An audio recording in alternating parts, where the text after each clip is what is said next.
శ్రీకాళహస్తి న్యాయ విజ్ఞాన సంస్థ ఆధ్వర్యంలో అంతర్జాతీయ మాదక ద్రవ్యాల వ్యతిరేక దినోత్సవంలో భాగంగా విద్యార్థులకు అవగాహన కార్యక్రమం చేపట్టారు. స్థానిక జిల్లా పరిషత్ బాలుర ఉన్నత పాఠశాలలో అవగాహన కార్యక్రమంలో న్యాయవాదులు పాల్గొని విద్యార్థులకు మత్తు పదార్థాల వల్ల కలిగే దుష్ఫలితాలను వివరించారు. విద్యార్థుల పొరపాటున వాటికి అలవాటు పడితే జీవితంలో కోలుకునే అవకాశం ఉండదని వివరించారు. ఈ కార్యక్రమంలో న్యాయవాదులు రాజేశ్వరరావు, రమేష్ బాబు తదితరులు పాల్గొన్నారు.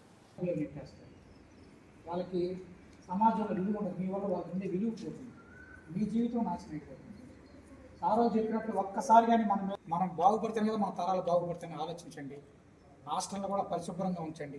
ఎవరైనా అట్లాంటి వాళ్ళు ఎవరైనా వచ్చి ఏదైనా ఫ్రెండ్ అని తీసుకొస్తారు, మేము అలవ్ చేస్తాం ఫ్రెండ్ అని, వాడు ఇంకొకటి ఉండొచ్చు.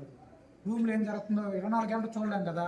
సార్ వీడు అనుమానాస్పదంగా ఉన్నాడు, తల్లిదండ్రులు సందేహిస్తున్నారు. ఒక్క మచ్చబడిన తర్వాత మీ అందరికీ తెలుసు, మీరు కొత్త నాకు తెలియదు, రాకముందు జరిగింది.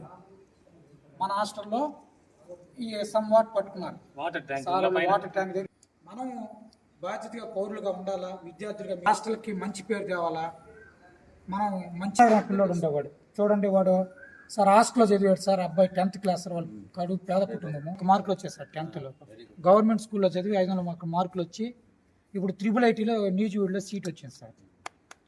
ఆ మాదిరి చదవండి. మొత్తం తిరుపతి హాస్టల్లో వాడు ఒక్కడే వచ్చాడు, 580 ఎవరు దరిదాపులు కూడా రాలేదు. 4 గంటలు వేసేస్తాడు, ఏ ఊరు లేపండి. సీనియర్లు చూస్తుంటారు హిమసాగర్ 581 మార్కులు వచ్చాయి 10th హాస్టల్లోనే. మొత్తం మన జిల్లాలో ఫస్ట్ IIIT సీట్ వచ్చింది. అట్లా చదువుకోవాలి.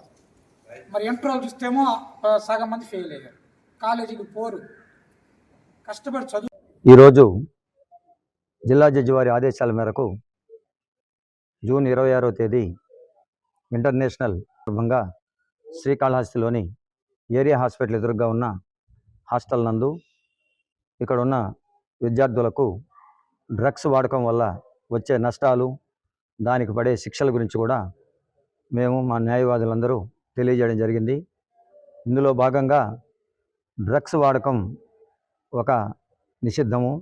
అదేవిధంగా డ్రగ్స్ కానీ వాడితే బ్రెయిన్ కంట్రోల్ తప్పి మనం ఏం చేస్తున్నామో కూడా తెలియని పరిస్థితి ఏర్పడుతుంది. దాని గురించి కూడా విద్యార్థులకు అవగాహన తెలియజేయడం జరిగింది. అదేవిధంగా 1 కేజీ గంజాయి కానీ పట్టుబడితే ₹1,00,000 జరిమానా, సంవత్సరం జైలు శిక్ష అని, 1 కేజీ కన్నా ఎక్కువ అయితే 10 లక్షల రూపాయలు జరిమానా, 10 సంవత్సరాలు జైలు శిక్ష కూడా ఉంటుంది. అదేవిధంగా ఆ ఒక్కసారి కానీ గంజాయి కేసులు ఇరుక్కుంటే బెయిల్ కూడా రావడం చాలా కష్టము. అదేవిధంగా ఉద్యోగాల్లో కానీ ప్రయత్నం చేస్తే కూడా ఫైనల్గా పోలీస్ రిపోర్ట్లో ఈ యొక్క కేసుల్లో ఉన్నారని తెలిస్తే ఉద్యోగం కూడా రాదు, పూర్తిగా వాళ్ళ భవిష్యత్తు నాశనం అయిపోతుందని కూడా వాళ్ళకి తెలియజేయడం జరిగింది. ఎంతో కష్టపడి ప్రభుత్వం వారు ఉచితంగా మీకు విద్యను అందిస్తున్నందుకు మీరు భవిష్యత్తులో బాగా ఉండాలని, ఇటువంటి మాదక ద్రవ్యాలకు దూరంగా ఉండాలని కూడా తెలియజేయడం జరిగింది.